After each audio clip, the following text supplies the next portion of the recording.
Sono tornato! I'm back! Like Kylian Mbappe! Izin. Emang Mbappe kenapa? Iya kan dia balik ke Madrid tapi gak ngangkat trofi.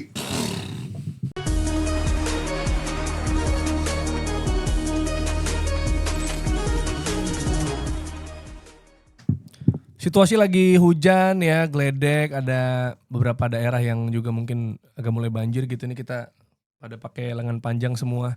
Kecuali yang mungkin sudah biasa dengan situasi kacau timnya ya. Kemarin sempat misu-misu juga, kita lihat kontennya yang sangat menghibur sekali. Langsung aja Pak Tio. Langsung gitu. Iya langsung aja, maksudnya nih siapa tahu kan ini kan dinanti orang gitu loh Ros, maksudnya. Tolong. Peluang trofi, satu-satunya peluang trofi hilang. Satu-satunya trofi sebenarnya kalau mau ngelihat cara bermainnya, kalau orang bilang this is DNA MU, lu makan lo DNA MU. Editit aja lupa. Ditit. Enggak, karena ternyata banyak penonton kita tuh nonton di rumah sama anaknya gitu loh. Jadi Oh, kadang-kadang mereka suka takutnya ya. komplain gitu. Ternanya ya, papa apa? Itu ya Takutnya. Enggak. Gue ditit juga. Jangan ribetin editor! Ini nih. Ya, maksudnya gitu. Ya, tapi gini, ketika pertandingan sebenarnya ketika Amorim dipecat, gue udah gak punya ekspektasi apa-apa sama nih tim, karena udah menurut gue back to square one lagi lah, back to kalau kata Pertamina dimulai dari nol lagi lah. Aduh, Karena dioplos lagi. ya anjing. MU-nya Terus pas ketika lawan Burnley yang notabene di bawahnya Man United yang harus selalu bisa menang, tapi lu nggak ada struktur juga, mainnya terlalu aneh menurut gua. Ya mungkin orang happy ngelihat nyerang, tapi sepak bola modern sekarang juga bukan soal tentang nyerang doang. Lu mungkin bisa bermain dengan menyerang dengan cara yang bagus, menciptakan kreasi, tapi kalau pemainnya dia lagi aja ini kotak penalti, ya lu nggak akan bisa survive, lu nggak bakal bisa nyetak gol. Karena semua bukan soal strategi doang, semua soal individual brilliance, individual skill, terus penyelesaian akhir yang gimana, memaksimalkan peluang. Dan itu udah kelihatan ketika lawan Brighton, lu kebobolan di kebobolan cepat, bahkan kebobolan 1 hampir kebobolan 2, untung Lamensnya cepat untuk reaksi, ya dia blunder juga sih. Tapi kalau lu lihat di pertandingan tersebut, lu melihat bagaimana struktur lini tengahnya itu kayak nggak jelas gitu loh. Kembali kita melihat gapnya terlalu tinggi, terlalu jelas di sana. Bahkan masa seorang Lisandro Martinez yang harusnya CB dia overlap sampai kotak penalti itu udah menurut gue udah aneh. Gak ada struktur yang jelas, lo nggak tahu lo mau ngapain. Bruno yang satu yang positif menurut gue, Ugarte bisa bermain di pairingin dengan Bruno dan Jokowi main itu ternyata works gitu. Tapi ya itu lo nggak ada kestabilan di sana, lo nggak melihat. Dan di otakku mungkin si Fletcher mikir kayak wah ini gue ada Mason Mount, ada Bruno Fernandes, ada Kiuna, gue mainin bareng semua tanpa skema yang bener. Winger lo nggak bergerak sama sekali. Mungkin Fletcher berharap bahwa di sisi kanan ada Mason Mount, tapi harusnya Diogo Dalot yang sering overlap. Ya it works, tapi first touch-nya bagus, tapi finishing sama keputusan kan tolol ya emang kayak gitu. Jadi udah kejadian, udah kelihatan 2-1 yang misalnya kalah 2-1, udah nggak ada. Ini jadi musim dengan total pertandingan terendah Man United sepanjang berapa puluh tahun lah terakhir gitu. 40 karena, ya. Iya, karena dia nggak pernah main sejarang ini.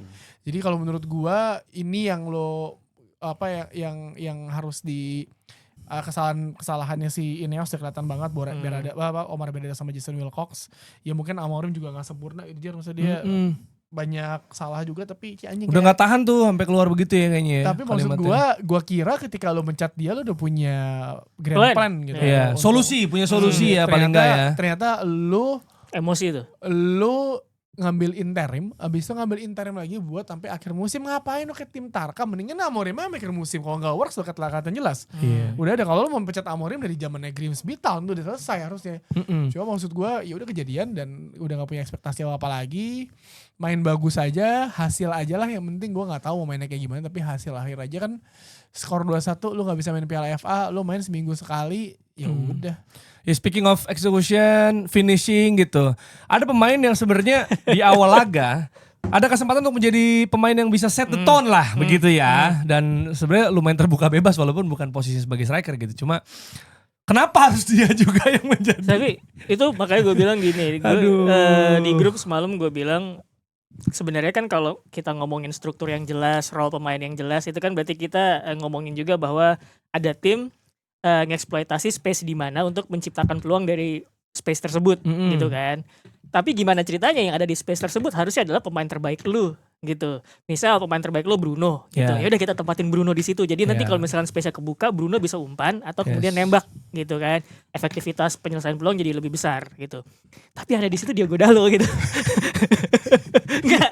Jadi Enggak gini. Ini sistemnya atau memang tuh pemain Pemainnya ide ya. aja ke situ Enggak, sih? enggak. Jadi Pemainnya yang pintar mencari ruang gitu. jadi Oh berarti gini. sebenarnya bagus ya mencari Enggak, gue ruangnya. nanya juga Enggak, sebenarnya. jadi gini, persoalannya adalah gue tuh pernah baca bahwa ini bukan cuman ngebuka ruang atau mencari ruang, tapi siapa yang ada di ruang tersebut itu juga penting, Iya. gitu. Memang tiap-tiap pemain tuh ketika udah dipilih gitu ya buat turun di lapangan, ya lu harus perform lah, gitu. Cuman kan tidak semua pemain punya atribut yang sama, gitu. Contoh, misal ada satu pemain finishingnya ini emang jelek, gitu.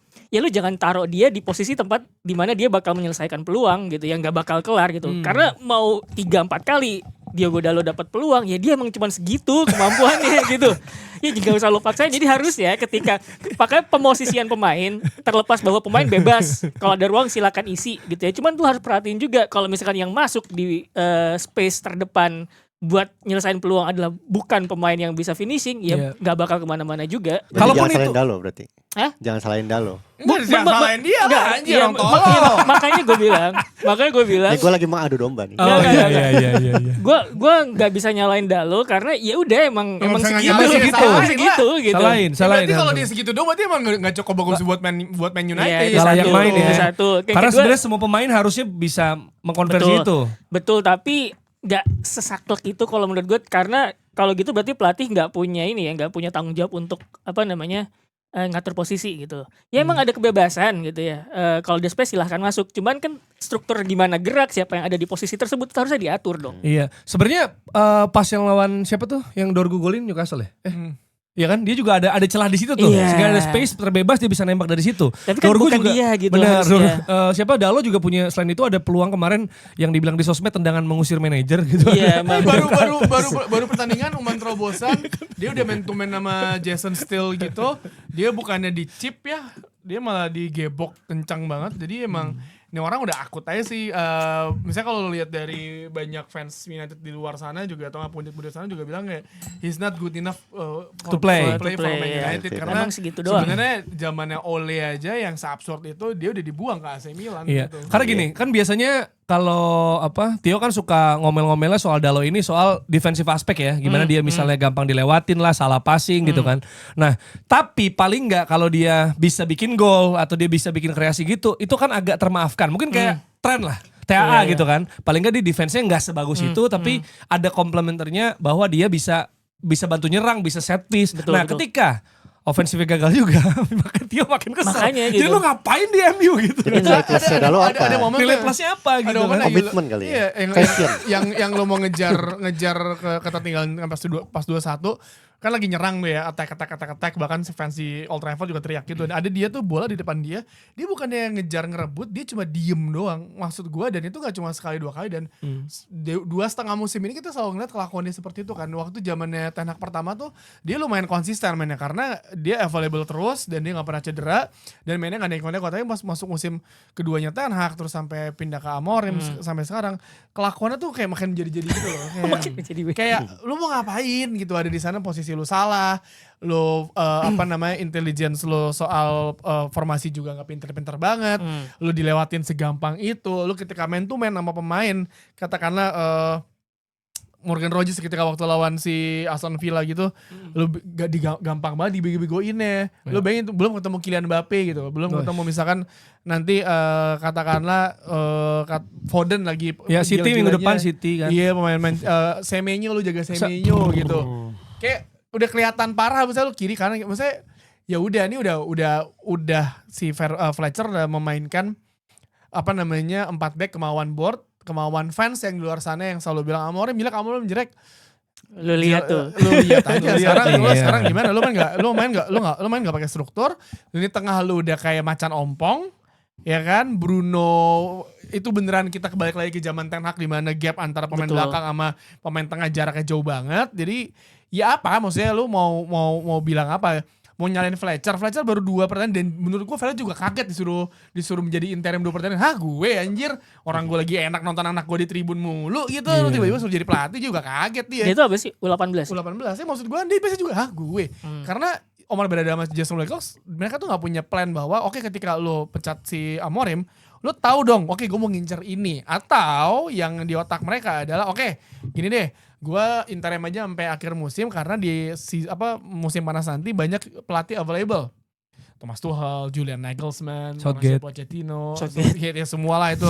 Ainge. Enggak, Southgate sekarang juga available sekarang. Glasner, Ainge juga, Iraola, Ainge semua juga. tuh available. Tapi pertanyaan gua, pelatih-pelatih itu luar biasa bagus banget. Tapi pertanyaan gua adalah, apakah pelatih itu mau pindah ke Man United Dengan ngeliat dengan Amorim. pressure seperti ini? Bukan perkara pressure juga menurut Atau gue. manajemennya juga ya. Nah. Kalau visinya jelas kan bisa gitu. Kayak gini, ketika lu mau perpanjang kontrak Erik ten Hag ketika dia habis juara Piala FA, itu aja udah salah kan sebenarnya kan. Lu nge-back dia, oke, lu perpanjang kontrak, bis itu gak works, lu pecat.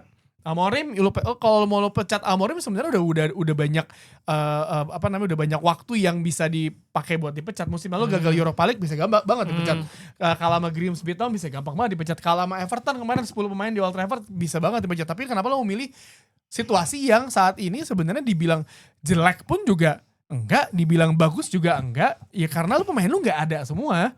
Dan lu bayangin kalau sekarang nih masih ada si Amorim, pemainnya udah balik semuanya, lu bayangin Ahmad Mbumo akan pulang, lu mesti lihat sendiri bagaimana strukturnya seperti apa. Dan ya ini kan cuma kemarin kayak available pelatih doang, ini kayak egonya kena aja. Dan Wilcox sama Berada kan dari Man City. Enggak, kalau buat gue sebenarnya kan mereka mismanagement karena mereka nurutin emosi kan. Itu kan gara-gara bentrok kan. Kalau misalkan itu ditepiin aja nunggu sampai akhir musim, seenggaknya ada agak lebih stabil lah. Momentumnya nggak langsung break kayak sekarang gitu. Nah, jadi gue pikir manajemen salah karena mereka juga nggak tahu visinya mau kayak apa sampai sekarang belum jelas. Tapi di sisi lain Man United memang juga tidak boleh ngelihat ke masa lalu karena gue merasa bahwa tiap kali ada persoalan di tubuh Man United gitu ya, di permainan, legendnya selalu pasti bilang ini bukan Man United gitu, dan ngacunya ini bukan Man United ke zaman mereka dulu gitu, tanpa ada perbandingan, tanpa ada perbandingan Gituin bahwa modern football sama zaman dulu tuh beda gitu. Mereka selalu bilang DNA Man United adalah 4 back 4-4-2. Ferguson gak selalu main 4-4-2. Zamannya Rooney, Ronaldo, Tevez itu 3 penyerang di depan gitu. Di sisi lain kalau misalkan DNA itu selalu dikaitkan dengan formasi kan bisa berubah-berubah gitu. Misal yang datang tahun 86 itu Johan Cruyff gitu ya ke Man United. Kan dia pasti main 4-3-3, 3-4-3 gitu kan. Apa mau bilang DNA Man United 4-3-3 ya enggak gitu loh. DNA itu tuh kan karakter harusnya, ofensif, determinasi, agresif gitu. Itu karakter DNA harusnya. Ya kalau gitu. ngomongin si DNA sebenarnya DNA Man United bukan formasi udah semua pelatih bisa. Karena kalau lo lihat di Man United DNA adalah youth, courage and Iya, success. maksudnya Which is karakter, lo ya. pemain muda, courage dan juga sukses, itu sebenarnya DNA-nya. Mau formasinya berapapun juga 4 back pun kalau emang pemain lu tolol semua ya nggak bisa juga gitu. Jadi maksud gue yang ya udah manajemennya udah salah aja. Sekarang lu tinggal memakan, menikmati hasil dari ketololan lu semua. Jadi lu tinggal ya udah kita lihat lagi, badut lagi nih maksudnya. Kita nggak tahu misalkan terakhir tuh beritanya adalah Michael Carrick yang akan dipilih kan. Apakah Michael Carrick lumayan kejar-kejaran waktu di Boros sampai akhirnya dipecat kan. Dia juga nggak pernah neko-neko, dia orang anteng. Terakhir ketika dia caretaker sebelum Ralf Rangnick itu kan unbeaten ya. Unbeaten. Tapi pertanyaan gue adalah ya lu mau gimana, maksudnya lu sampai bulan Juni terus lu ganti pelatih lagi dan ini siklusnya gak akan berubah kalau hasilnya juga gak kelihatan gitu. Dan sekarang kan lu main seminggu sekali, Jer. Lu main seminggu sekali, fuck rotasi anjing. Seminggu Latihan sekali. yang bener Lu lah. kalau misalnya nih pelatih Man United baru nih, kita Casemiro kecapean, berak kecapean. Lu main seminggu sekali. Udah gitu ada Piala FA lu libur 2 minggu sekali baru main gitu. Lu Karabu main sekali udahan. Iya. FM main sekali udahan. Maksudnya pengen bola bisa, gak sih? awal April bisa bilang kayak gitu abis jeda internasional Iya. soalnya. Paling Makanya capek. cepat awal April bilang kayak gitu. Ya, maksud gua, pertanyaan gua adalah iya mungkin kemarin dari bulan November Desember kita melihat jadwal Man United harus sebenarnya itu adalah nih gampang nih kita bisa Man United bisa mengalahkan semuanya, at least atau nggak kalah atau apa. Tapi hasilnya kan ternyata 3. Ditambah Matthijs de Ligt cedera, Harry Maguire cedera, Bruno Fernandes yang gak pernah cedera tiba-tiba cedera, Mason Mount lagi bagus cedera, Ahmad, Mbumo, Mazraoui cabut semua, nggak ada semua. Jadi pilihan opsinya dikit, di bench juga pemain muda semua yang masih belum matang. Ketika lu mencat pelatih kayak ya mungkin si Amorim kayak ya udah cabut aja anjing nih tim gitu. Udah capek semuanya tapi mungkin dia nggak tahu juga ketika disuruh main 4 back gitu. Oke, lu main 4 back ya. Main 4-2-3-1, 4-3-3 gitu. Ya tapi lu beliin gue pemain dong. Pemain gue nggak bisa nih untuk main seperti ini. Dia bilang United udah ngomong sama Semenyo. Dan Semenyo dijanjin gak bakal main jadi back kanan. Ya kan? Tapi ternyata Semenyo milih City. Ya wajar lu milih City. Tapi Amorim berpikir, lah kan lu ada duit nih. Ya udah beli gelandang atau siapa gitu untuk ngganti nanti kita gak dikeluarin. Jadi ya Amorim udah enek dan sekarang Ineosnya si Omar Berada sama Jason Wilcox gak ngerti apa-apa lu mau ngapain dan hasilnya udah kelihatan 2 pertandingan 1 kali imbang 1 kali kalah. Akhir pekan depan lawan Man City. Selamat deh kalau gitu kita mah korbannya kita lagi nih. Ya. Jadi dari awal Desember ya berarti 1,5 bulan udah jalan nih. United baru menang 2 kali. Lawan Wolves 4-1, lawan Newcastle 1-0. Ini lawan Wolves yang di Lawan Wolves yang awal pertama. ya kan. Sisanya lawan West Ham seri, Bournemouth 4-0, Aston Villa kalah, terus Leeds Wolves. seri, Burnley seri, Brighton kalah. Itu tapi Brighton itu banyak gak pakai pemain intinya loh Nah, di Piala iya, FA kemarin. makanya. Jadi sebenarnya itu nunjukin gimana struktur itu penting gitu. Karena gue sempet debat di kolom komentar ya box to box bola gitu ya. Ada yang bilang United tuh nggak perlu main kayak Arsenal, kayak City, kayak Liverpool karena bukan karakter mereka. Ya udah bebasin aja. Benar kasih kebebasan tapi karakter itu struktur itu tetap penting gitu. Karena ya balik lagi sekarang kalau dibebasin ya lo lihat tuh kayak gimana mainnya gitu loh. Kayak kemarin. Gitu sebenarnya. Martinez overlap depan kotak penalti itu kalau di Karena- counter attack bubar banget hidup lu. Iya, ini ada yang bilang terima kasih Mas Tio sudah mewakili saya misu-misu. Ada juga titip peluk untuk Bang Tio. Aduh, Bang Tio. Nggak, ini benar ya. Jelasin dikit aja daripada biar bukan ranting gitu. Karena ini penting banget biar nggak reaction doang. Jadi menurut gua sebenarnya adalah di tim sepak bola manapun struktur itu penting. Dan kedua tidak pernah ada yang namanya dia tidak pernah bermain seperti itu jadi tidak akan pernah works. Contoh Arsenal sebelum Arsene Wenger mainnya sama George Graham kayak gimana? Boring Arsenal. Nah, 1-0 beres. gitu. 1-0 Jadi low block. Gak ada istilah bahwa gak bisa main kayak Arsenal. Karena tiap tim tuh bisa berubah, Bisa, iya. bisa berubah, diubah. Dan gitu. tergantung Jadi- manajernya. Betul, eranya. makanya tapi kemudian- strukturnya ada. Iya, ya makanya kan? makanya ketika Paul Scholes sama Nicky Butt bilang ini bukan DNA 3 back. Merah. Menurut gua yang harusnya dipersoalkan tuh bukan 3-4 backnya tapi gimana cara mainnya karena Iya. para legendnya Man United ini tidak pernah berbicara soal taktik, struktur Karena karena mereka selalu bicara soal determinasi, karakter, apa gitu. Karena Makanya struktur udah kemudian ada. iya, makanya kemudian ketika mereka kalah atau berantakan dibilang kurang semangat lah, kurang apa. Selalu hal-hal yang intangible iya, yang iya, dibahas iya, iya, gitu iya. loh. Makanya gue ngeliatnya kayak mereka ini selalu itu balik ke masa lalu melulu buah gitu. dari mereka cuma main dengan satu manajer kayaknya. Kayaknya Bisa sih jadi, gitu. bisa Tapi jadi. kan mereka harusnya kan pemain profesional ya, paham lah seenggaknya view soal taktiks gitu loh. Taktik, Plus iya. ini, plus ketika zamannya mereka itu mutan semua coy. Iya. Iya, technicality-nya bagus. Lu punya kemampuan long ball through pass yang luar biasa, visi dari Paul Scholes. Lu pemain bek kanan lu overlapnya Evra sama Gary Neville atau Evra sama Rafael, Ronaldo, Tevez semua, Roy Keane ada di situ maksudnya. Itu udah kebentuk ketika mereka masuk ke Man United tuh tim itu udah ada gitu, udah Backbone-nya udah ada. peninggalan dari Paul Ince, Cancelo, Lee Sharp semuanya udah ada semua, jadi tinggal udah ada kelihatan semuanya, Paul udah kelihatan, tinggal dimainin doang. Tapi mereka tidak tahu bahwa ketika Sir Alex cabut, emang ada pelatih yang bisa memainkan Tom Cleverley seperti Xavi dan Iniesta Prime. Wais. Selain Sir Alex Ferguson, Iya, dia doang, dia yang bisa memainkan semua. Anderson tiba-tiba jadi jago, bener. Nick Powell, Hmm. Alex Butner, Hmm. Moyes ditinggal main gitu puyeng. Enggak, Iya. Karena emang ini sih maksudnya bisa jadi karena emang chemistry-nya juga ada. Mereka kan dari Class of 90 itu bareng tuh. Oh, iya. Nah sisanya memang kalau tadi Tio bilang kayak Tevez, Ronaldo ini pemain-pemain emang berbakat yang emang udah jadi, jadi lah. gitu, Baru iya. dimasukin ke sistem yang udah ada sistemnya. Makanya kemudian backbone-nya tuh udah ada gitu. Jadi Backbone-nya betul. backbone strukturnya udah ada, tinggal kasih kebebasan. Nah ini gimana Oke. mau ngasih kebebasan dulu gitu. Kayak ayam tanpa kepala karena strukturnya nggak ada. Oke, Dia so Man what's your United- take on this? DNA Man United Youth Correct Success yang Youthnya kemarin kartu merah ya. Iya sih, Kalau Chelsea. gue kesel sama Chelsea sih, tapi ketika dia masuk dimensi berubah gitu loh. Lu sayap kanannya lu lihat bagaimana Kyunha, Bruno semua maksain ke sisi Chelsea semua karena dia fluid mainnya.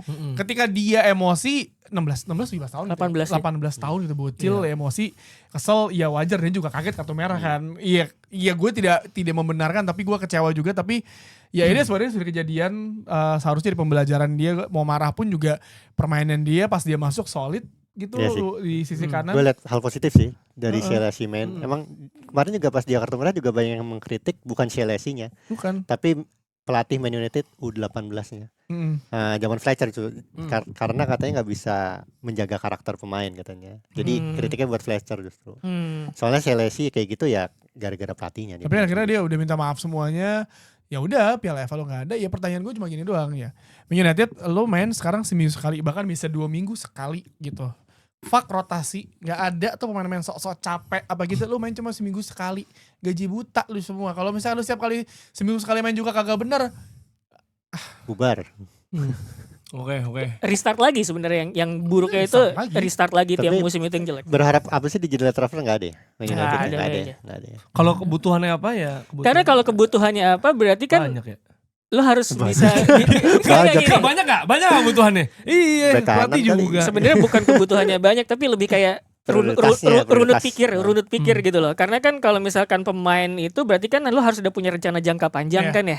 Gitu. Rencana jangka panjang termasuk pelatih yang mau dicari kayak apa Iya. gitu. Nah, tapi itu semua tuh belum jelas gitu. Jadi kayak yang dibutuhin apa jadinya gimana gitu. Tapi sebenarnya bingungnya juga ya, karena ini sekarang tanggal 12, berarti kan sekitar anggaplah 19-18 hari lagi ya sebelum bursa transfer apa di winter ini tutup. Betul. Nah, biasanya kan ya kita sama-sama tahu bahwa kalau misalnya pemain diincer sama pelatih atau sama manajemen itu kan udah ada plan yang clear. Bener. Tadi yang Tio bilang dan lu juga Bener. bilang bahwa idenya mau kayak gimana, kita butuhnya apa. betul. Bahkan contoh di awal musim juga karena udah Amorim megang dari musim lalu. Oke, kita butuhnya DM kan gitu. Tapi nggak karena datang. iya, Nggak datang. tapi nggak datang. Tapi maksudnya kebutuhannya clear. Karena keinginan pelatih, kebutuhan di sistemnya jelas banget. Nah sekarang sebenarnya bingung ya, mau ngincar siapa juga. Karena kan lu nggak tahu mau mainnya kayak siapa gimana. Mainnya kayak gimana nggak Siapa, apa ide lu, apa plan lu gitu. Gitu. Jadi, Makanya kan balik nggak ada. lagi perkara soal DNA 4 back itu lucu. DNA kita kayak gini, attacking football. Peluangnya banyak dari game lawan Burnley terus Banyak. kemudian lawan Brighton banyak banget.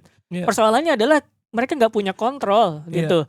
Apakah para pundit ex Man United itu pernah bilang bahwa United itu butuh stabilitas kontrol dan struktur baru Iya. kemudian bicara soal kebebasan main, attacking, karakter gitu baru itulah gitu. Iya. Tidak ada yang ngomong kayak gitu sama makanya sekarang yang gua takutin adalah pelatih kayak Tuchel, kayak siapapun itulah. Apakah tertarik gitu bakal nanganin Man United kalau misalnya ngelihat satu legendnya kayak gitu, beda dikit diprotes. Iya. Kedua, terus kemudian manajemennya kayak, jadi lu maunya apa sih? Gitu. Kalau misalkan yang gua kan datang dengan ide nih. Lu nerima gue karena gue punya ide, tapi kok lu nggak support ide gue, Iya. gitu. Karena Amorim pernah bilang gitu kan di musim Iya. lalu, gue ingat, we need to suffer because the idea is clear. Betul. Maksudnya the idea is clear dia bilang. Persoalannya adalah Dia tahu dia mau ngapain. pemain Man United kalau lo baca laporan di Atletik, kadang-kadang si Amorim tuh katanya suka frustrasi lagi latihannya. Ntar tinggal dulu terus ditarik nih pemainnya. Enggak, posisi lo harusnya di sini. Jadi diajarin gitu loh. Makanya dia bilang I'm the manager, Iya, sebenarnya not the coach. enggak, Karena jadi- I don't want to coach satu persatu gitu Iya, kali. karena harusnya dia sampai harus ngajarin posisi pemain tuh di sini harusnya ketika fase ini. Beda sama kayak gue agak iri sama tim kayak Brighton gitu ya. Datengin Hurstler, ngajarin taktik baru posisi langsung rapi strukturnya gitu. United tuh cadangan United ya. nggak begitu gitu. Iya, Tapi kalau dari manajemen menurut gue 11-12 sama Chelsea Man United. Soalnya dari insider dari Iya, Athletic udah iya, dibilang iya. kan. Jadi Benar, waktu benar. pas mau beli kiper baru, Amorim tuh mintanya Emiliano Martinez. Iya, Bahkan Lisandro Martinez juga sampai ngebujuk Emi manajemen. ya. Ngebujuk manajemennya kalau Emi sih udah mau gitu. Tapi Emi mau. manajemen tuh selalu pengen datengin pemain muda. Hmm. Makanya yang didatengin Sana Lamens. Lamens kan. Untungnya Lamens bagus. Lamens bagus. Ya Kemarin secara umum kan bagus lah gitu. Hampir Tapi, bener nah. tuh. Sama beberapa pemain Onana banget tuh. gue lupa lah Oli ada Watkins. beberapa lagi. Oli Watkins. Oh, Watkins juga Watkins. akhirnya Sesko yang datang. Baleba cuman nggak dapat gitu. Jadi Karena dia nyari Premier League proven. iya emang enggak, Iya. bukan tahu. ya Amorim nyari Premier League proven cuman manajemen pengennya yang long term. Ya long ya, term. gitu.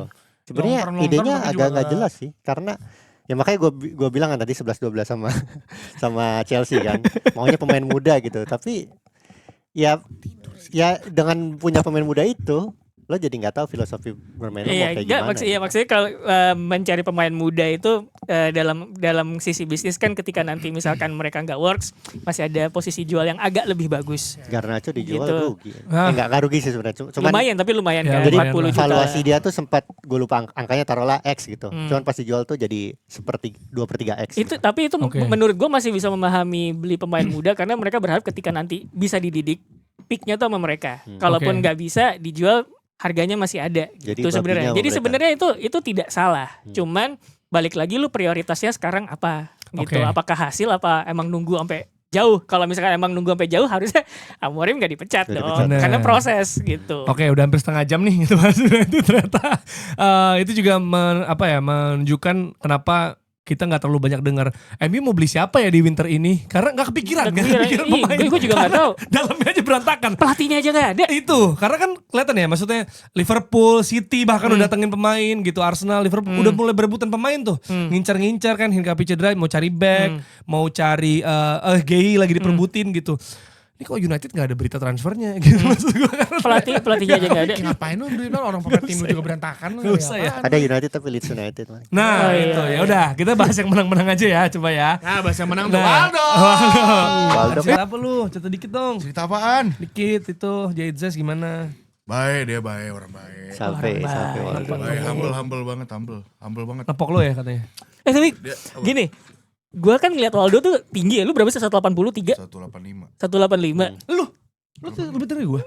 Jadi 183. 3 gue. 185. Ya 183 85 lah. Ya, dikurangin Enggak, lagi. dia- Dua senti Enggak. itu jauh loh.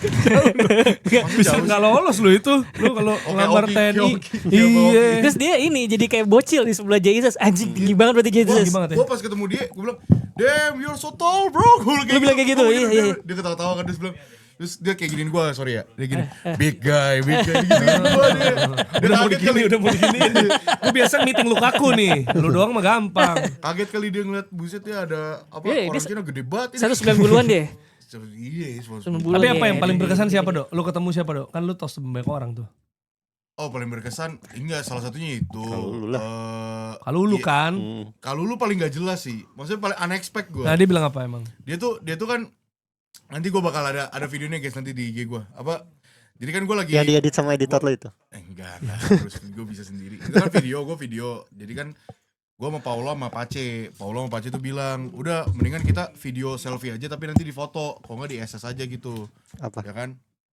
Terus habis itu gue kayak Oh. gini nih, gue Iya kayak gitu. gini kan. Heeh. Oke, thank you kalau lu, terus dia bilang gini, I think I saw you before gitu. Dia bilang Oh iya, gitu, serius? I think I saw you before gitu. Gue Lihat di mana? hah, for real? Gue begitu kan. Gue masih kayak gini lagi. Iya. Oh, for real? Where gitu? I don't know, bro. I think I saw you before Ngenakin, gitu. ngenakin. Dia bilang gitu. Lu soalnya ngasih 10 euro terus kan ada yang pas gede. tos. Enggak gila ya. Makanya dia I saw you before. Lu udah mending gua buat beli makan gua mahal banget di sana, buset dah rupiah kita ya Allah. Enggak, tapi Gambarnya. enggak, ini gue mau nanya. Lu kan Apa? yang lucu Lalu adalah lu, anjing. Waldo badannya gede, tinggi, topinya topi kucing. Iya, itu gua pakai kupluk, Enggak, gara-gara itu gak sih lu di gua tuh dibercandain sama Paulo di bola kan gara-gara ya dia kan udah kayak Akamsi 14 hari di sana dia kan dari sebelum tahun baru bilang lu hati-hati lu, gua kan pakai topi Rossi kan 46 kan. Wih, Lu hati-hati lu. 46 nih. Hati-hati pakai topi gitu. Kenapa emang? Ih, dia kan fans Inter, takutnya nanti dianggap sini sama orang-orang kita. Oh ya udah gua kan nyari safety aja kan. Nggak gue pakai lah, tapi emang gue beli kupluk kucing gue kan, kupluk kucing biar lucu-lucuan aja. Ya udah waktu pas Sassuolo gue pakai gituan, gak taunya pas keluar dari situ Paulo bilang kagak do, itu gue cuma bercanda doang, bangsat kata gue. Tahu gitu gue pakai topi itu aja terus kan gitu, pakai topi itu terus gitu. Terus ya udah Kalulu, terus gue foto sama ini apa pemain karir mode yang nyetak 5 gol ke gawang gue. Openda. Openda. Anjing gue seneng banget, gue foto sama Openda, gue seneng banget. Openda. Terus habis itu Lu juga nanya gak ke dia? apa? Kamu Openda? Enggak lah, gila, lu ngapain? Open BO dia. Penting banget. Bukan Open DA. OP overpower maksudnya. Banyak tuh Openda, Perin juga kan. Gue dulu main FIFA karir kan pakai kipernya dia. Terus Gak lu sosokan aja, Pak, lu gak tahu gak sih? Tahu lah gue Mete Perin, tapi gue kaget lah. Dia udah gak gondrong, dia rambutnya udah pendek. Udah gak dia. gondrong. Emang, Udah emang, gak emang. gondrong, pendek. Ya orang juga kaget ngeliat lu, kok rambut lu begitu? Kalau Yildiz gue 2 kali. Di Yildiz gue 2 kali foto. Ya kan? Udah ganteng ya? Ganteng. Udah gak hamsik lu? Yildiz gue 2 kali foto. Yang pertama itu yang si Paulo dapat tanda tangan itu, jersey. Terus yang kedua si Paulo sama Pace tuh mau ketemu Bang Jai kan Bang Jai lagi diwawancara Bang Hanif. Terus gue mau nyusul, pas gue mau nyusul si Yildiz tuh mau naik ke bus, tapi dia masih dimintain foto. Gue bilang, Kenan, izin, una foto please. Ih. Artinya? 1 foto please. Ah. Gue selfie 2 kali gue. Kayak kalau foto Un deh, bukan Uno deh. Una. Enggak, Una tuh DJ, sama Una. Un tuh ada ya nggak apa-apa disamain, tapi katanya kalau Una tuh kebanyakan buat cewek. Berarti Makanya makanya gue cewek salah. dong. Enggak, Gua salah. di kata belakang misalkan foto kan belakangnya Un. Oh, Kalau Maria Una gitu. misalkan. Sobat Duolingo nih, mantap nih Duolingo. Oke, bola ya sekarang kita bahas ya. Oke, ini kita akan bahas Manchester City yang menang 10-1. Ini kayak pre-season ya jatuhnya ya. Iya, iya. 101. gila. Maksudnya di saat rekan sekotanya kalah. Maksud gue menangnya jangan gitu-gitu banget, jangan Iya, terlalu anjir. digitu-gituin lah gitu. Jangan diinin banget lah. Walaupun Exeter City ya udah pasti exit kan dia. Ini 10-1 Satu gila. Enggak itu dan bahkan Rico Lewis kapten. Dan ada Semenyo Rodri langsung padahal. main. Ada Rodri. Bahkan Semenyo langsung 1 gol 1 assist, langsung Iya. man of the match. Nomor Gila ya. 42. Ya itu pelatihnya dong. Ya Tore. Ganti Oh Pep iya, sama tuh. Pep. Oh iya. Iya Pep bener. Linders. Pep Linders gitu ya. Gimana Dex lu melihat 10-1 ini? Ya ini mah kayak City, kayaknya City lebih berat skuadnya pas latihan daripada pas pertandingan. Iya juga ya. Bener juga ya. Latihan tuh berarti lawannya kan seenggaknya di sisi sana tuh ada Ortega atau ada Trafford. Iya Trafford kemarin jadi bener-bener. pemain inti ya. Bener. Terus ada siapa lagi? Ortega masih? Iya Masih juga ya. Jadi Ortega tuh lagi ditawar sama Wolves, kalau nggak salah Wolves ya. Iya, Wolves mau beli Trafford, cuman Trafford masa depan nih, ini Ortega aja kalau mau gitu. Hmm. Gue lupa Wolves atau siapa gitu ya, balik lagi ke City ya. Foden Cherky. Ntar kalau misalnya nggak main cadangannya di sono Savinho. Semenyo, Savinho, Savinho. Doku, buset. Itu lebih Iya. berat daripada Manchester City. Nico Gua nggak tahu aja. main. Bernardo Kayaknya ada- lawannya gila. Borthwick Jackson tuh bukan nih. Itu Michael Smith yang Alain, ngalahin Alain. Macclesfield. Crystal Palace itu yang Borthwick Jackson. Kayak Ruben Dias Maksudnya. cedera juga masih menang loh dari Exeter ya. Kalau Iya. dia main juga kakinya pincang gitu. Menang. Tapi yang gua kaget ini sih Semenyo langsung nyetel sih. Hmm. Meskipun Ya, terlepas cuma- dari lawannya ya. Itu yang ngebuat orang-orang bilang emang ini tipikal pemain yang Pep banget. Cuman downside-nya Downside. adalah kalau Semenyo nyetel berarti Cherky di FPL banyak yang ngejual. Soalnya Cherky Tapi sebenarnya Cherky lebih yang lebih murah. digeser Cherky menurut Soalnya lu? di kanan, Semenyo mainnya di kanan Fun juga fact ya. kemarin. Pemain City gue ada 4 sekarang gara-gara Semenyo ke Dari City. Semenyo. Cherky itu tuh bisa, ada masuk soalnya. Tapi menurut gue sebenarnya Cherky sama Semenyo tuh bisa main bareng. Bisa Tapi main bareng, dan si Semenyo ini tuh menarik adalah Jumat baru resmi. Sabtu langsung Sabtu main, main. langsung nyetel, bikin gol assist, kemudian jadi man of the match gitu kan.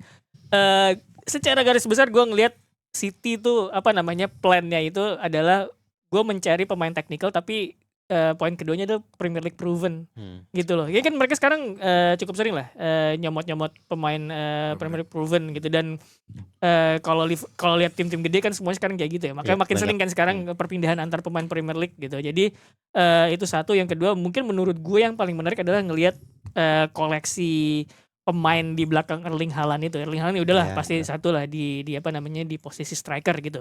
Siapa 3 atau 4 di belakangnya itu yang menurut gua komposisinya tuh bisa berbeda-beda tergantung Pep Guardiola plan-nya untuk pertandingan ini kayak apa gitu. Karena gua sering lihat dia main 4-2-3-1, 4-3-3, bahkan 4-3-2-1.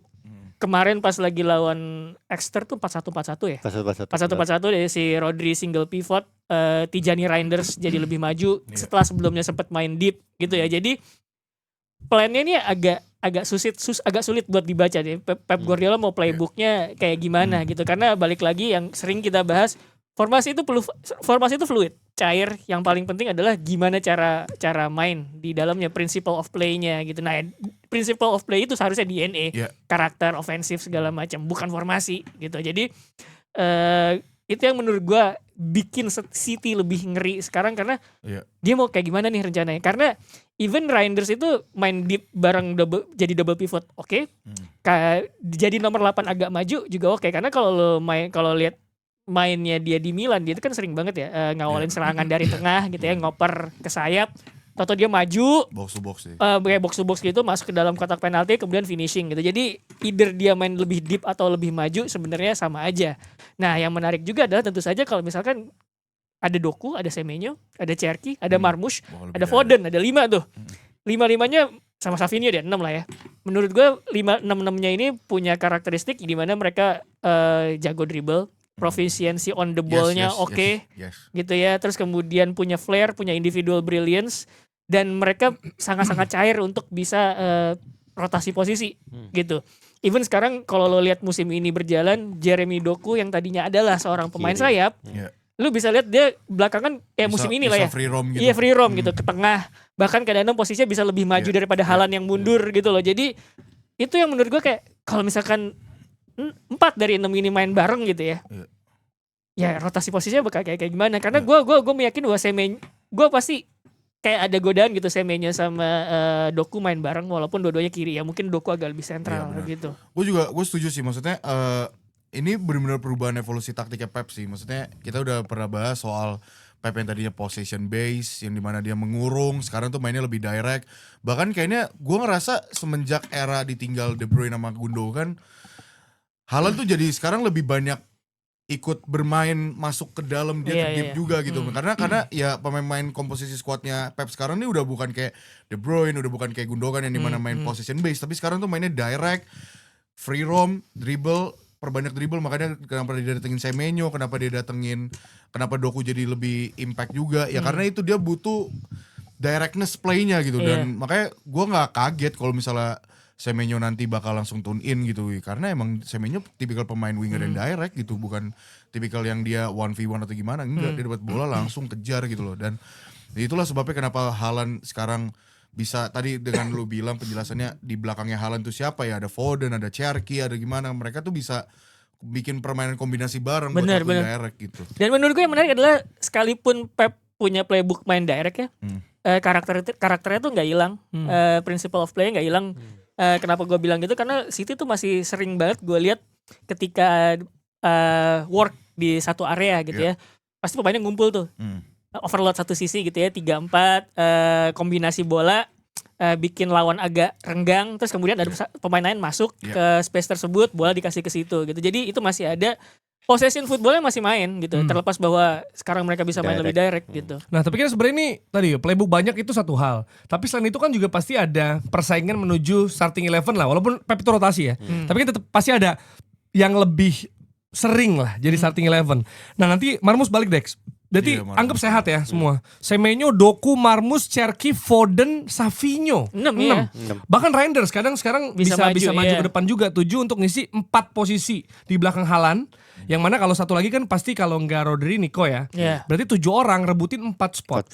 Menurut lu gimana sih ininya? Secara umum lah, secara first optionnya bagi Pep. Sebenarnya dengan ngebeli Semenyo, gue tuh ngebacanya Guardiola gak percaya sama Savinho sih. Ya benar. Udah tuh dibuang satu ya, Jadi dibuang satu mungkin ya. Savinho enggak dirilis, gue nggak tahu ya nanti balik lagi apa enggak. Kalaupun balik kan masih nanti summer kan, masih lama kan.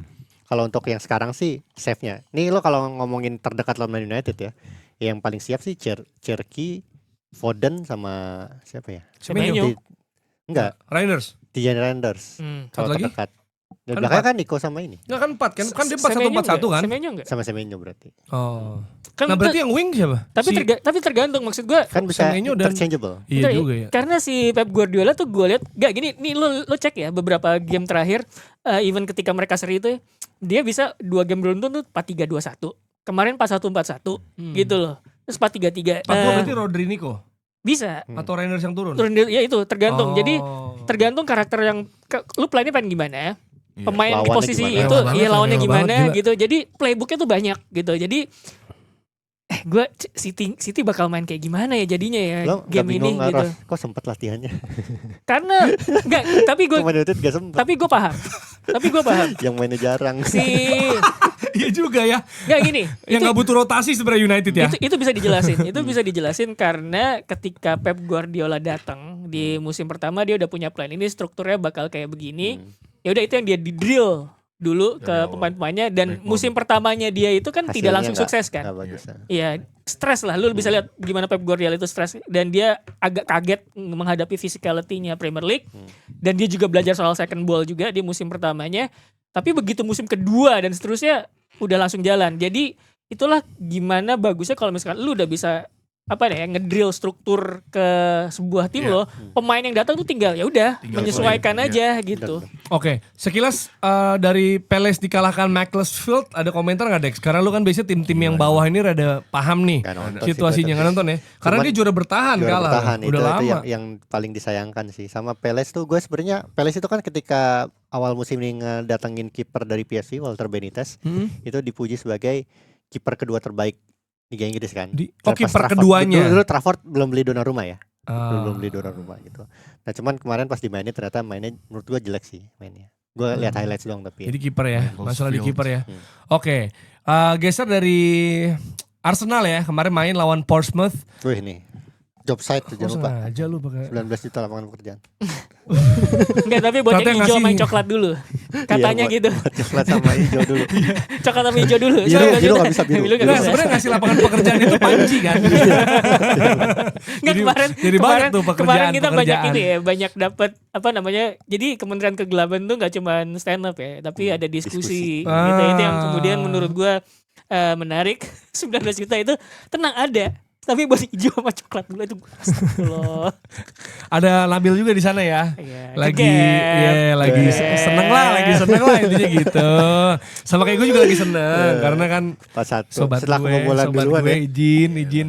Martinelli hat-trick di mana 2 golnya dari corner, dari sundulan dan dua dari Madueke yang gagal penalti. Main paling manusia gagal penalti. Maksud gue kenapa dia sih yang nendang aneh. Soalnya dia yang anjir. dapetin penalti kayaknya. Ya deh. maksudnya ada Jesus, ada siapa, opsi banyak. Lo lihat Gila, dong pas aneh dia habis banget. jatuh dia langsung megang bola. Seolah-olah bilang Gue. gua ini. Nah, dia butuh gol sih maksudnya kan, yang lain kan udah rata tuh. Arsenal tuh udah mulai rata tuh. Tapi Madueke kayaknya butuh juga gol. Tapi itu nggak yang golin nih. Jadi gara-gara Martinelli hat-trick jadi nomor 1 sekarang ngelewatin Trossard. Di Arsenal sumpah. Tadi kan 4. Trossard tuh 6 kalau nggak salah. Dia sekarang 7, gila. Tapi on goal 5. Iya, kan kemarin ada lagi. Kemarin ada lagi satu. Kemarin Harusnya Norgard, gila itu golnya di. kemarin yang golin Portsmouth tuh penyerangnya udah lama ngegolin loh. Bishop. Dia. Iya. Bishop. Kenapa Padahal- Lyon doang dia. Ya udah lama ngegolin maksudnya. Iya, iya. Di kan gue ngeratin championship juga kan. Udah lama ngegolin. Itu Itu juga yang jago tuh Conor Chaplin sebenarnya. bener. Tapi gini, tapi sebenarnya golnya Portsmouth itu kan baru mulai kan. Eh. Kayak Beckham Putra lah. Dia baru mulai. Iya itu, nah ini 3 menit kayaknya. Itu tuh yang kehilangan bola, itu Madueke. Madueke. Iya, iya. Jadi Madueke samping, abis itu sempat ada peluang terus ditepis sama Kepa, abis itu reboundnya masuk. Gitu, jadi sekali dia mau balas budi gitu. ke siapa? Enggak kan dia mau nendang penalti, maksudnya mau balas budi tadi blunder. Oh dia. blunder. Tapi kan ya. dia asis ke Martinelli sebenarnya 2 kali. Emang Nah, dia ini- kurang aja gak ada alasan itu. Ini gue mau nanya nih, Itu kan lu merhatiin championship. Itu baca nama pelatihnya Portsmouth gimana? J. Mousinho. Ini Mousinho apa Mousinho? Musinho. Kan dia orang Inggris. Ya orang Inggris. Orang ya. John ya? John Mousinho. Mousinho ya. Kan gue kayak, J. Mousinho. Dulu pemain ya level championship sih. Dia level championship dia. Nah, pemain bagus lah. Masih dulu. 39 tahun. Iya, Masih jadi muda. itu ya. Jadi kan Kepa, Nwaneri, Eze, Skelly main juga, ada rotasi ini seperti Skelly yang gue udah bilang lama ya. Iya, maksudnya lama gua tapi Hincapi lihat. cedera soalnya. Oh iya. Cedera lagi. Ada lagi. Ada lagi. Ada lagi. Havertz sembuh, Hincapi cedera. Nah, tapi Aneh. back Arsenal yang cedera tinggal Hincapi. Mana? Cuman Hincapi doang yang cedera. Kalau Fiori Back Arsenal. cedera dong. Oh, kalau Fiori Hincapi terus udah. Gabriel Saliba ada sih. Oh, ada. Timber White ada. Ya gue senengnya Aman. Kepa main sih soalnya. Iya, kayak pemain. Norgard main. juga kemarin jadi CB lagi dan ternyata dia menurut gua lebih baik dari yang orang-orang pikir ya sebenarnya, walaupun lawannya kurang gitu. Tapi tolong ini buat Madueke, Martinelli, siapapun itu. Lo kalau mau aneh-aneh bener nih sekarang di FA Cup. FA Cup. Jangan di Premier League, jangan di Champions League. Tapi kalau FA kan lu menang berapa ya udah lolos kan yang penting kan. Maksudnya City 10-1, Chelsea 5-1, Wolves aja 6-1. Ya nggak Leeds masalah. menang loh, Leeds. Leeds menang juga 1-3 Lawan walaupun half time-nya kalah duluan kan. Lawan Derby gitu. Tapi nggak semua orang bisa menang di FA kan. Tapi abis Iya. ini Jadi ada yang tersingkir Arsenal juga. Karabo kan? Karabo lawan masih ada? Chelsea. Chelsea. Karabo lawan Oh, Chelsea. Chelsea. Iya iya iya. Ini enak juga karena Arsenal lawan Portsmouth 2020 terakhir kali ketemu. Itu Kalah ya? masih Kolasinac. Kanu. Iya. Enggak 2020. Oh, Masih Kalau udah Zidane, Arteta. Ketia, David Luiz. Ngaco masih ngaco, Reece Nelson, iya. kacau lah. Torreira jadi Chambers, kacau gitu. Jadi Holding. iya, jadi Arsenal bakal lawan Chelsea. Chelsea mengalahkan Charlton ya di kandang lawan dengan 5-1. Mark Gu golin si Iya. Neto ya. segala Iya. macam. Gimana lu ngelihat mainnya Ross senior nih gimana nih? Walaupun lawannya ya masih di bawah lah ya Charlton. levelnya. Sebenarnya karena Menuju lawan Arsenal. karena lawannya Charlton langsung kelihatan dia mau main kayak gimana. Ah. Jadi dia Idealnya tuh begini ya. Idealnya begini. Dia tuh sebenarnya nggak beda jauh sama Maresca. Oh iya. 3-2-5. 3-2-5. Kalau di offense. Kalau offense. Kalau defense 4-3-3. Oke. Nah, offense-nya dia adalah si inverted fullback juga. Iya. Tapi bedanya adalah fullbacknya jadi nomor 10. Kalau di Maresca kan jadi gelandang. Iya. Kalau di Rosenior tuh jadi nomor 10. Kemarin si Hato yang ngelakuin itu. Iya. Tiganya tuh di belakang adalah Badiashile, Tosin sama Acempong. Mantap tuh. Ya sebenarnya gua mewajarkan karena ini FA Cup. Ntar lu balas abis ini kita bahas Madrid. Tenang. Abis ini tenang. Ntar lu balas. Karena FA Cup jadi kayak ya udahlah Ya emang pasti udah, rotasi pemain kan. Iyalah. Cuman Kemarin Salmon main, gue biasa Salmon dimakanin mainin. Marley Salmon. idenya dia tuh adalah dia pernah bilang gini. Buat gua ide itu lebih penting daripada sistem. Idenya dia adalah perebut bola secepat mungkin, bikin lawan gak bisa possession, sama high defensive kalau ketika nyerang itu harus tinggi. Dia bilang gitu, kita harus setinggi mungkin. Nah di match kemarin itu kelihatan semua.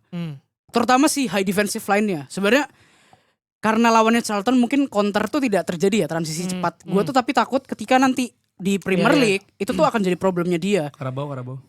Iya lagi Arsenal. Nah masalahnya backnya Chelsea itu lambat semua.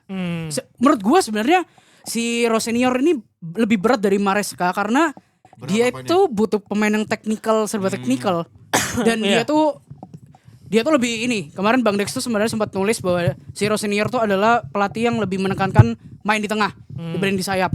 Sayap tuh hanya milik 2 orang, yaitu wingernya mereka dua-dua ini. Nah sebenarnya itu nguntungin pemain-pemain kayak Pedro Neto, si Gittens, SFAO yang mereka tuh Garnacho nggak diuntungin. mereka harus nusuk ke dalam tuh one on one. Mereka mungkin kurang dapatkan space itu ketika di Maresca. Rosenior tuh ngasih ini. Tapi Garnacho nggak akan survive. Nggak, makanya tadi gue pengen ketawa guys. Rossi kan bilang udah biasa kita ngelihat transfer antar tim Premier League yang Premier League proven. Gue inget otak gue Garnacho saltonya proven sih. Tapi kan itu ini ya, ada kabar bahwa sebenarnya Maresca tidak membidik Garnacho kan. Iya, sebenarnya Chelsea kayak MU tadi pada pembahasan ya. Jadi beli pemain tuh yang board mau, bukan yang Maresca mau. Maresca Tapi bakal bilang akan seperti ini juga. akan terus, si Rosenior bakal bernasib sama. Pokoknya termasuk yang kesehatannya, tim medisnya ngatur itu masih juga akan terjadi. Sebenarnya bukan ngatur yang kayak ini nggak boleh main, lebih ke direktur olahraga berharap pelatih itu mengikuti sarannya tim medis. Sebenarnya yang lebih banyak bersuara tuh direktur olahraganya, yang dimana ada 5. Wah, gila banyak tuh ya, kalau kontrak tuh panjang tuh, ke meja-mejanya ditumpuk. Tapi gini Bill, kalau kan tadi bilang sebenarnya kalau untuk main di flank itu fungsinya winger mereka. Apa istilahnya role-nya winger. Fullback akan jadi gimana? Apakah invert ataukah mereka lebih defend atau gimana? Atau false back bisa? Kalau ketika nyerang karena kan kita tahu kan biasanya Kukurea, Gusto gitu kan, bahkan Reece James bisa kayak gitu juga gitu. Ketika nyerang tuh kayaknya si Rosenior tuh bakal jadiin back sayap kirinya adalah yang nomor 10 dan back kanannya sebagai CB. Tapi ketika transisi maju ke depan, kalau udah di kotak akan maju sebagai RB. Nah kemarin tuh terjadi di Asempong. Kayaknya Reece James akan bernasib sama kayak Asempong. Dan Kukurea bakal dapat istilahnya lampu hijau untuk terus maju ke depan. FPL beli ini ya paling ya. FPL gue sih menyarankan. Tapi tunggu lawan Arsenal dulu. Kecuali kartu merahnya. Mungkin yang paling penting dari taktiknya Rosenior tuh adalah sebenarnya double pivotnya dia. 3-2-5 itu. Double pivotnya dia ini adalah kunci gimana cara dia untuk bongkar ke depan. Kemarin dilakukan oleh si Andre Santos sama Caicedo dan langsung connect. Gue sempat baca analisa bahwa sebenarnya memang Rosenior tuh yang penting adalah 2 pivotnya dia. Yang lain tuh masih bisa diganti lah. Nah dan kayaknya dia udah langsung dapat si Santos dan Caicedo. Karena dari Strasbourg kan dia emang udah sama Santos terus kan. Dan sebenarnya kan kalau misalkan tadi ngebaca idenya dia itu adalah merebut bola secepat mungkin. Itu udah pasti nggak bisa pakai line defensive line yang rendah. Gimana mau merebut bola secepat mungkin kalau defensive line rendah? Berarti kan ntar bakal ada gap. Makanya emang harus setinggi mungkin. Rebut berarti kan butuh compactness gitu. Nah ketika lu butuh compactness berarti 2 di tengah ini itu kan vulnerable. Karena lu 5 di depan, 2 di tengah nih. Ada kemungkinan kalah battle dong. Berarti lu butuh pemain teknikal yang cukup bagus untuk menjaga ruang, tahu pemosisian yang bagus ketika sebelum transisi kayak apa gitu loh. Menyerang kayak gimana, bertahan gimana gitu. Caicedo dan Enzo atau dan Reece James dan Santos tuh udah paling pas. Oh Santos udah ya. Gua rasa sepertinya Palmer bakal jadi sayap di Rosenior. Nomor 10-nya bakal diisi Enzo terus. Tapi gua nggak tahu ya. Palmer kanan ya RW berarti. Palmer RW. Soalnya dapat ruangnya banyak banget space-nya untuk winger tuh. Pemain pasti kayak Estevao, Palmer itu harusnya bakal sering jadi sama Neto. Sama bakal jadi sering starter tuh. Tapi yang terancam Garnacho. Dia mah siapapun pelatihnya. Enggak, maksud gue sebenarnya Palmer juga berbahaya RW. Kita tahu dia bisa nusuk ke tengah, dia bisa melebar ke samping. Jadi bagi gue sih Palmer RW tetap akan berbahaya ya. Karena sekarang kan lagi dibilang lagi jelek nih sejak cedera gitu kan. Karena angkanya kurang bagus. Tapi sekilas apa? Dia tapi enggak, sebenarnya kondisi gimana sih Palmer sekarang? Maksudnya apakah masih cedera atau Udah fit. lagi trying to get back the match fitness gitu atau gimana sih? Sebenarnya terakhir tuh Enzo Maresca sebelum dipecat match itu Bournemouth ya. Enzo Maresca tuh pre-match bilang bahwa Palmer udah bisa main 90 menit. Tapi ternyata itu juga yang bikin dia dimarahi oleh board. Karena sebenarnya tim medis bilang Palmer tuh belum bisa 90 menit.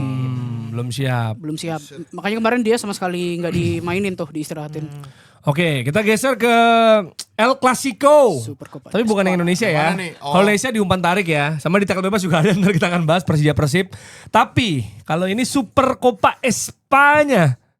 Di mana Paling menarik udah Persija aja kita bahas. Ada yang bilang nih Bang Waldo Shale bagus nih, Kylian Mbappe yang sudah comeback nih. Gimana nih? Cuma lu enggak. What the fucking hatred? Kata lu gitu. Kemarin marah-marah di story. Enggak, ngapain sih? Enggak, gue keselnya tuh lu gimmick-gimmick bawa Mbappe, tapi di saat kondisi tim lu udah pada lemes semua, capek gara-gara ngepres, buat apa? Masa Mbappe-nya juga belum match fitness 100% ya kan? Dia juga kelihatan pressingnya juga nggak bisa semaksimal gitu. Kondisi tim juga udah pada lemes, ya buat apa? Anjir, sama aja bohong gitu. Jadi harusnya gimana? Ya mendingan gak usah, kalau gitu mah mendingan gak usah dimainin. Maksud gue mendingan lu udah biarin aja tuh mainin yang lain.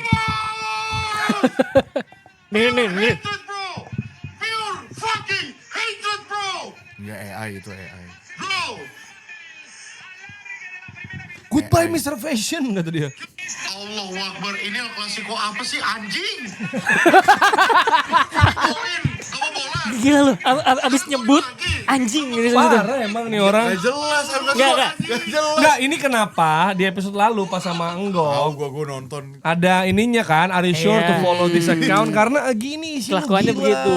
Gue udah lupa loh sama momen itu. Bang Angga masih inget aja Bang Angga. Iya, tapi gimana nih game karena emang pure chaos. Gue tahu terutama di injury time babak pertama ya. Iya. Karena kapan sih terakhir kali kita lihat ya ada 3 gol dari 2 tim yang berbeda di injury time anjir. Babak satu lagi. Iya, injury time ya benar, bukan yang babak kedua, benar.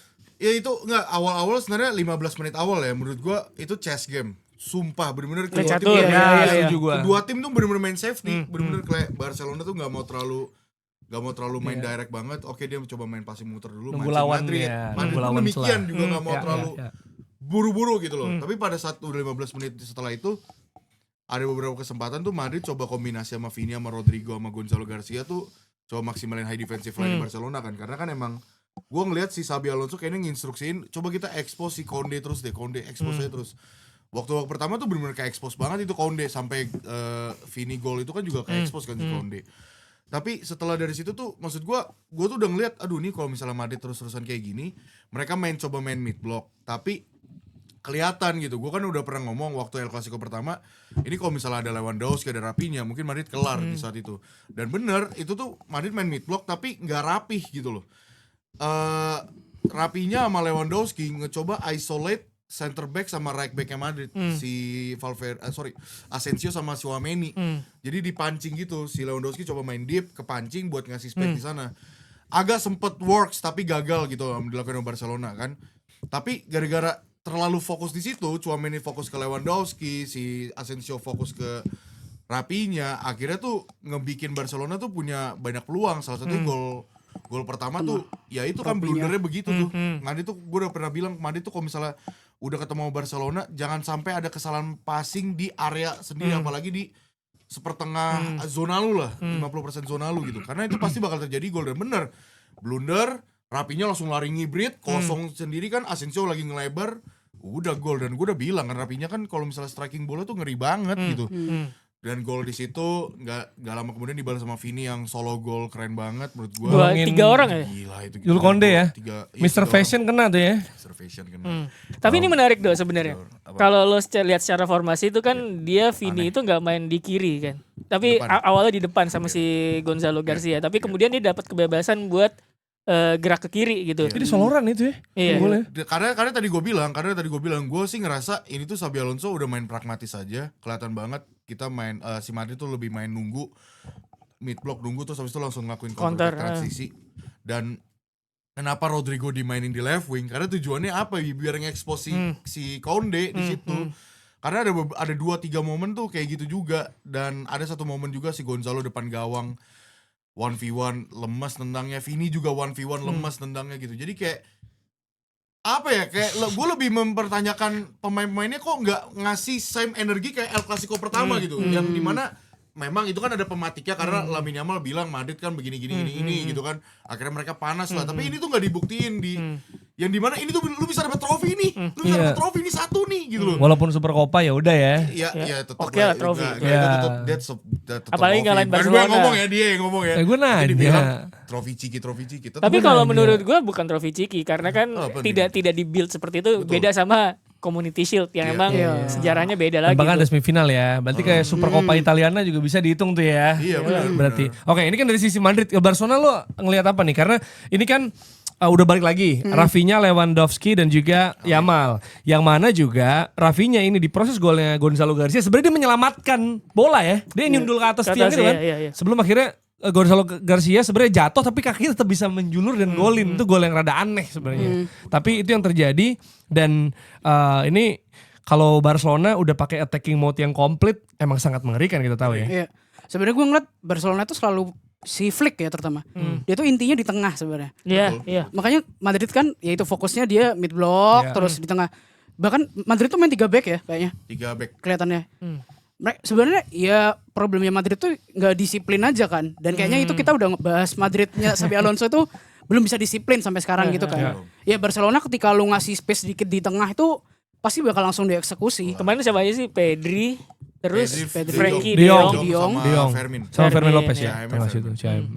Dan gue menurutnya sebenarnya sih karena intinya di tengah tuh depannya itu ya udah yang bisa playbook kayak gimana aja, pernah sempat Ferran Torres lah jadi penyerang tengah gitu, kiri kanannya ya udahlah Rafinha, Marcus Rashford, terus kemudian Lamine Yamal secara teknik gitu ya main dari sayap nusuk juga ngelebar bisa gitu. Tapi emang kalau tengahnya nggak kokoh emang mau gimana lagi gitu. Jadi emang di situ intinya gue pikir. Gue juga nambahin ya, maksudnya gue nggak tahu kenapa banyak yang bilang kok Xabi malah main ini kayak Ancelotti juga nih, dia di final malah coba ngeracik formula baru gitu kan, pakai 3 back. Ini gue juga bahas tadi, gue dari video gue bahas, gue kayak kesel banget anjing ini 5 laga beruntun kok Madrid kayaknya setiap ketemu Barcelona right backnya selalu nggak siap, selalu right back proper tuh nggak siap, ngerti gak sih? When it comes to Barcelona, lu ada lawan Rafinha gitu loh, lu tahu Rafinha dong gimana gitu kan. Ini gue bukan alasan, tapi gue cuma mempertanyakan kok kayaknya setiap lawan Barcelona dari musim lalu right back lu tuh bukan right back gitu. Vasquez 4 kali, Valverde. Habis itu kemarin tuh Asensio tuh udah gak bisa main right back. Lemes dia, bukan lemes, maksudnya kalah lari. Larinya tuh lu lawan winger-winger kayak Rafinha, lu ada kemarin lawan Rashford aja untungnya masih bisa di blok sih. Cuman ya Rashford juga punya pace juga kan. Sampai dia main 90 menit tuh sih. Jadi apa menurut lo? Apa sebenarnya cedera? Gue cuma mempertanyakan salah posisi. kenapa sih, maksud gue kenapa right back ini masih jadi problem buat Madrid gitu loh. Padahal lu udah beli Arnold, tapi kenapa cederanya berbarengan gitu ya. Emang mungkin satu sisi ada konteks apesnya ada. Cuman kan sisi lainnya berarti kan lu ada game management lu yang buruk gitu loh. Jadi gua gak bisa bilang selalu 100% apes, tapi kan game managementnya buruk nih. Ketika lu udah tahu mau lawan Barcelona atau gimana, ya kenapa gak lu mainin aja right back. Dan sebenarnya Carvalho itu waktu semifinal lawan Atletico tuh dia udah bisa dimainin. Cuman mungkin gue yakin lah Xabi Alonso mungkin pembelaannya dia bilang mungkin match fitnessnya belum ini atau gimana gitu. Tapi kan maksudnya gue bilang di video, gue bilang at least kalau lu punya right back yang proper, at least gue gak bilang menang, at least challenging lah gitu. Lu bisa fight back dikit lah. Dan gitu. Rapinya gak seenak itulah ya, ngacak-ngacak di samping mau urusan defense-nya, tapi at least offense-nya lu lebih secure juga gitu loh. Yes, karena kalau tim gue nih Arsenal kan, cedera kan banyak. Tapi gantian, sip-sipan. Hampir sembuh, Nkapi cedera ya, tos, tukeran dia, tag team. Gak barengan? Gak barengan, ada sih sempat barengan. Cuma maksudnya kebanyakan kalau ada yang sembuh harus ada satu yang cedera. Kalau ini kan spesifik, role-nya spesifik loh. RB cedera gitu, Semua. spesifik gitu. Dan ya, gue nambahin lagi, maksudnya ini gue juga bukan beralasan. Gue bilang Barcelona mainnya bagus. Bahkan kalau misalnya Madrid kemarin menang, gue bakal bilang gila mainnya jelek banget. Tapi Itu benar-benar pure. Gue mengakui kalau misalnya Hansi Flick bilang dia bakal tetap main menyerang, ya terbukti. Ya lini depan mereka mengerikan banget. Selain front three mereka itu, si Dani Olmo lagi main inform juga walaupun baru balik cedera katanya. Terus habis itu Fermin Lopez lagi main inform. Ferran Torres juga demikian ya kan, apalagi waktu lawan Athletic Club tuh dia nyetak hat-trick. Ya gue lupa 5-0 gitu. Jadi ya emang Hansi Flick ini nge-build Barcelona musim ini tuh emang ya sama kayak musim lalu, di mana mengandalkan lini depan gitu. karena menurut gue gini, ada juga apa yang menyebabkan Barcelona main bagus, tapi ini lu bisa koreksi gue ya. Oke. Kan yang namanya di sepak bola itu kan keunggulan jumlah di satu area itu penting ya. Betul. Karena Barcelona di sisi lain tidak pernah berubah.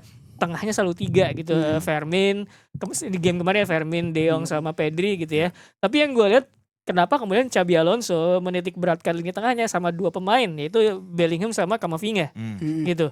Apa yang gak kedodoran gitu 2 lawan 3 di tengah gitu. Nah, permasalahannya tuh sebenarnya Madrid tuh udah punya sistem pakem yang enak sebenarnya, yaitu double pivotnya udah lu fokusin Camavinga dan Tchouaméni. Nah, center attack-nya udah Bellingham, Guler tuh udah pasti cadangan di situ. Cuman kemarin permasalahannya center back-nya banyak yang cedera, right back-nya juga kayak Tchouaméni ke belakang tuh. Akhirnya Tchouaméni ke belakang ya kan, Rudiger cedera tuh kan. Terus right back-nya si Asensio gitu loh. Jadi kayak itu menitik beratkan Bellingham tuh nggak bisa fleksibel itu pada akhirnya. Kadang gue harus bantu defense lagi, tapi gue harus bantu nyerang juga nih. Nyerangnya gimana? Walaupun sebenarnya agak better dengan lu punya Gonzalo Garcia di depan, karena Gonzalo Garcia tuh Striker murni. secara striker murni, dan juga dia pressingnya lebih baik dibanding Mbappe menurut gue, karena dia lebih pure striker, pressingnya bagus banget gitu, dan buat bantu mundur ke belakang juga bisa. Tapi kalau menurut gue kemarin, kalau misalnya momentumnya di saat lawan Barcelona high defensive line, iya Gonzalo Garcia bisa jadi opsi, tapi opsi paling tepat adalah memasukkan Kylian Mbappe. Cuman kan Mbappe itu kan lagi cedera kan. Jadi ya gak bisa semaksimal mungkin itu gitu loh. Karena udah terbukti di El Clasico pertama high defensive line Barcelona kotar kacir tuh kalau misalnya ada Mbappe gitu kan. Kalau ada juga nggak terlalu. Ya ngaruh tapi nggak menang juga Ya, kan. Kemarin lu lihat kondisi gimana, Mbappe datang, pemain udah pada lemes semua. Itu Barcelona udah golin 3 gol, Mbappe baru masuk. Ya gue kalau jadi Barcelona juga mikir, ya udah gue position ball sebanyak mungkin aja. Gue muter-muterin aja pemain Madrid pada lemes semua. Bener. Mental udah kena. Mental 20 menit kena. kayak gitu semua. 20 menit itu Madrid Nggak kayak ada perubahan ya. gak mau ngepres, gak mau apa, udah pada capek. Mbappe pun juga, ya masa gue ngepres sendiri sih guys gitu loh. Ya mau gimana gitu. Kayak Jadi bukan ketinggalan ngejar gol ya. iya, dan pada akhirnya ada beberapa momen-momen terakhir tuh tendangan Carreras ke tengah. Kok Karis kapten sih? Itu salah gak sih vote mob gue? Carreras kapten. Tulisannya enggak, C itu gitu. Kayaknya pas Vini diganti Carreras kapten, gue gak tahu deh. Semudah itu tapi. Gue gak merhatiin juga, gue gak merhatiin soalnya waktu Valverde diganti, Vini jadi kapten. Terus Vini diganti mungkin gue gak Nggak ada lagi abang-abangan lain. Gila. Terus itu Carreras tendang ke tengah. Abis itu si Asensio nyundul ke tengah. Itu nyundul udah gaya Ramos banget tuh. Tapi kok ke tengah gitu kan. Terus abis itu ya banyak momen lah. Gue makanya bilang kan, ya harusnya lu bisa ngasih the same energi kayak El Clasico pertama. Karena kalau misalnya lu gak bisa ngasih, sekarang kelihatan yang lebih lapar, lebih obsesi buat menang siapa ya, Barcelona lah. Iya. Udah fair ini ya. Ya fair and game square ya. lah menurut gua. Fair and square, nggak ada ngomong apa-apa lagi, emang Iya. menang kok. Ya itu menitnya dicatat itu akhir dari Waldo Yeping. Wah, parah. Tapi nextnya Albacete, Balompi bisa di Copa del Rey, abis itu Levante, jadi aman. Kita geser ke yang liga ketat banget nih, yaitu Serie A. Inter imbang lawan Napoli 2-2. Scott McTominay bikin brace ya, dan sebenarnya ini disyukuri oleh AC Milan. Karena mereka lawan Fiorentina yang lagi hancur musim lebur. ini, mereka nyaris kalah. Selain ada gol dari Nkunku di menit akhir ya, menuju injury time, akhirnya mereka dapat 1 poin, selamat nih, Allegri biasa. Entah dari mana tiba-tiba gol aja. Tapi Inter pun lawan Napoli imbang. Jadi sebenarnya ini hasil yang disyukuri oleh rivalnya semua, termasuk Roma, termasuk Juve juga gitu. 2-2 lawan Napoli. Inter ada pendapat, Bill? Sebenarnya Inter kemarin gue lebih suka lihat mainnya Inter, pressingnya kuat gitu ya. Si Conte, gue melihat Conte kayak di Chelsea, kayak ya udah gue counter attack, bertahan gitu. Nah cuman Inter tuh sayangnya adalah kan striker mereka, terutama Lautaro ya, fisiknya nggak sekuat itu kan. Sehingga mereka peluang tuh kebanyakan dari Lautaro di depan, tapi ya dia harus solo maju ke depan dan kalah fisik di situ. Nah sementara Inter kemarin mereka tuh fokusnya ke Højlund.